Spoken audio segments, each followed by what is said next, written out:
একাত্তরে মুক্তিযুদ্ধের সময় করা মানবতা বিরোধী অপরাধের মামলায় আন্তর্জাতিক অপরাধ ট্রাইব্যুনাল দেয়া মৃত্যুদণ্ডের আদেশ থেকে খালাস পেয়েছে জামায়াতে ইসলামের সাবেক নেতা এটিএম আজহারুল ইসলাম। ট্রাইব্যুনাল গঠনের পর মানবতা বিরোধী অপরাধের কোনো মামলায় এই প্রথম কেউ পূর্ণ বিবেচনায় আবেদনের প্রেক্ষিতে আপিলে খালাস পেলেন। মঙ্গলবার সকালে প্রধান বিচারপতি সৈয়দ রেফাত আহমেদ সহ 7 বিচারপতির পূর্ণাঙ্গ আপিল বেঞ্চ সর্বসম্মতিক্রমে খালাস চেয়ে আজহারুল ইসলামের করা আবেদন মঞ্জুর করে এই রায় দিয়েছেন। এই মামলায় আন্তর্জাতিক অপরাধ ট্রাইব্যুনালের আজহারুল ইসলামকে দেয়া মৃত্যুদণ্ডের রায় এবং ওই রায় বহাল রেখে অতীতে আপিল বিভাগের দেয়া রায় বাতিল ঘোষণা করে আপিল বিভাগ মঙ্গলবার 27 মে প্রধান বিচারপতি ডক্টর সৈয়দ রেফাত আহমেদ নেতৃত্বাধীন 7 সদস্যের বেঞ্চে রায় ঘোষণা করেন। বাংলাদেশ বিচার বিভাগের ইতিহাসে এই প্রথম মানবতা অপরাধের মামলায় মৃত্যুদণ্ডাদেশ প্রাপ্ত কোনো ব্যক্তি আপিল বিভাগে রায়ের খালাস পেলেন। এই রায়ের ফলে জামায়াতি নেতা আজহারুল ইসলামের মুক্তিতে বাধা নেই বলে জানিয়েছেন আইনজীবীরা। আদালতে জামায়াতি নেতা আজহারের পক্ষে উপস্থিত ছিলেন আইনজীবী মোহাম্মদ শিশির মনির, ব্যারিস্টার এহসান আবদুল্লাহ সিদ্দিক, ব্যারিস্টার ইমরান আবদুল্লাহ সিদ্দিক।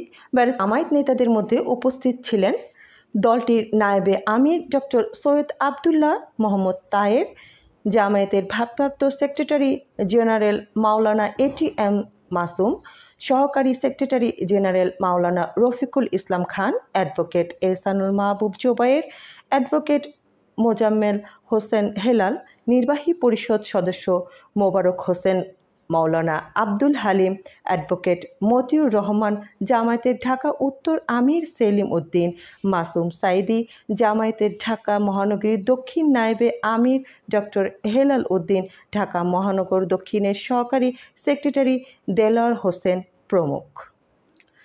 দলটির কেন্দ্রীয় মিডিয়া ও প্রচার বিভাগের প্রধান ও সহকারী সেক্রেটারি জেনারেল এহসানুর মাহবুব জোবায়ের জানান, এই উপলক্ষে মজলুম এটিএম আজহারুল ইসলামকে দলটি শুভেচ্ছা জানিয়েছেন। দলীয় সূত্রে জানা গেছে, এটিএম আজহারুল ইসলামের মুক্তিকে কেন্দ্র করে ব্যাপক শোডাউন প্রস্তুতিও নিয়েছেন জামায়াতে ইসলামের বিভিন্ন ইউনিট।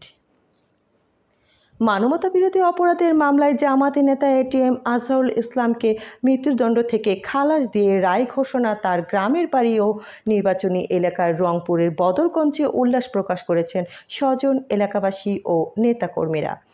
আজহারুল ইসলামের মুক্তির খবরের এলাকায় বাঁধ ভাঙা উল্লাস করেছেন তারা। 2019 সালে 23 অক্টোবর মানবতা বিরোধী অপরাধের মামলায় জামায়াত নেতা এটিএম আজহারুল ইসলামের মৃত্যুদণ্ডের রায় বহাল রাখেন আপিল বিভাগ।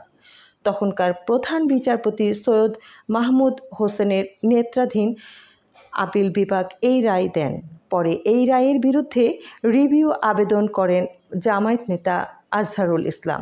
2014 সালের 30 ডিসেম্বর আজহারকে ফাঁসিতে ঝুলিয়ে মৃত্যুদণ্ডাদেশ দেন আন্তর্জাতিক অপরাধ ট্রাইব্যুনাল। মুক্তিযুদ্ধ চলাকালীন রংপুর অঞ্চলে 1256 ব্যক্তিকে গণহত্যা, হত্যা, 17 জনকে অপহরণ, 1 জনকে ধর্ষণ, 13 জনকে আটক, নির্যাতন ও গুরুতর জখম এবং শত শত বাড়িঘরে লুণ্ঠন ও অগ্নিসংযোগের মতো 9 ধরনের 6টি মানবতা বিরোধী অপরাধের অভিযোগ আনা হয়। এটিএম আজহারের বিরুদ্ধে এইসব অভিযোগের মধ্যে 1 নম্বর বাদে বাকি 5টি অভিযোগে তাকে ট্রাইব্যুনাল মৃত্যুদণ্ড দেন, যদিও এটি প্রহসনের রায় বলে আখ্যায়িত করে আসছে জামায়াতে ইসলামী। 2015 সালে 28 জানুয়ারি 113 চুক্তিতে জামায়াত নেতা আজহারকে নির্দোষ দাবি করে খালাস চেয়ে আপিল করেন তার আইনজীবীরা।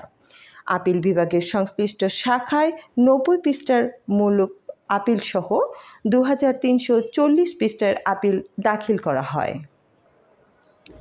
আজহারুল ইসলামের মুক্তির খবরে স্বজন, এলাকাবাসী ও নেতাকর্মীদের সঙ্গে যোগাযোগ করে প্রতিক্রিয়া জানান গেছে। তারা বলেছেন, বিচার বিভাগের ইতিহাসে এই প্রথম মানবতাবিরোধী অপরাধের মামলায় মৃত্যুদণ্ডপ্রাপ্ত কোনো ব্যক্তি আপিল বিভাগের রায়ের খালাস পেয়েছেন। দীর্ঘদিন পর হলেও এটিএম আজহারুল ইসলাম ন্যায় বিচার পেয়েছে।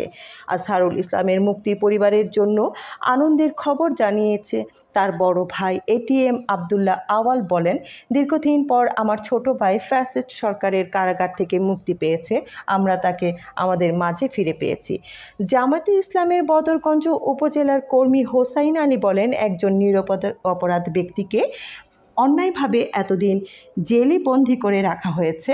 আমরা আজকের এই রায়ে ভীষণ খুশি। বদরগঞ্জ উপজেলার লোহানীপাড়া ইউনিয়নের শিবিরের নেতা আকরাম হোসেন বলেন, আন্তর্জাতিক অপরাধ ট্রাইব্যুনাল বিচার ভুল ছিল, বিচারের নামে অবিচার হয়েছে। ভবিষ্যতে এমন ভুল যেন আর না হয়। দীর্ঘদিন পর হলেও এটিএম আজহারুল ইসলামের ন্যায় বিচার পেয়েছেন। উল্লেখ্য, এটিএম আজহারুল ইসলাম রংপুরের বদরগঞ্জ উপজেলার লোহানীপাড়ার ইউনিয়নের বাতাসন গ্রামে জন্মগ্রহণ করেন। বাংলাদেশের ইসলামী ছাত্র শিবিরের ঢাকা বিশ্ববিদ্যালয় শাখার প্রথম সভাপতি ছিলেন তিনি। গ্রেপ্তারের পূর্বে তিনি জামায়াতে ইসলামীর সহকারী সেক্রেটারি জেনারেল এবং ভারপ্রাপ্ত সেক্রেটারি জেনারেল ছিলেন। তিনি 1996, 2001, 2008 সালে জাতীয় সংসদ নির্বাচনে রংপুর 2, তারাগঞ্জ ও বদরগঞ্জ আসন থেকে প্রতিদ্বন্দ্বী করেন।